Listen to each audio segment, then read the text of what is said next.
I frankly think that crisis initiation is really tough. And it's very hard for me to see how the United States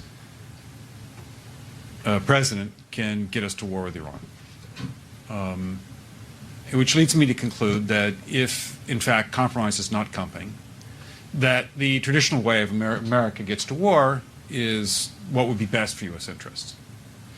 Some people might think that Mr. Roosevelt wanted to get us into World War II, as David mentioned. You may recall we had to wait for Pearl Harbor. Some people might think Mr. Wilson wanted to get us into World War I. You may recall he had to wait for the Lusitania episode. Some people might think that Mr. Johnson wanted to send troops to Vietnam. You may recall he had to wait for the Gulf of Tonkin episode. We didn't go to war with Spain until the until the Maine exploded.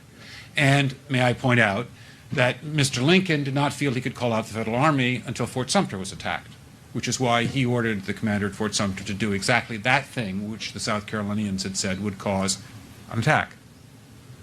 So if, in fact, the Iranians aren't going to compromise, it would be best if somebody else started the war.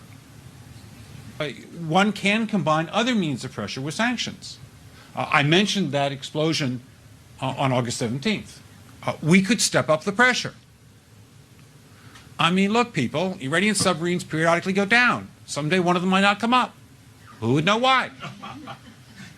We can do a variety of things if we wish to increase the pressure. I'm not advocating that, but I'm just suggesting that this is not a either-or proposition of, it's just sanctions has to succeed or other things. We are in the game of using covert means against the Iranians. We could get nastier at that.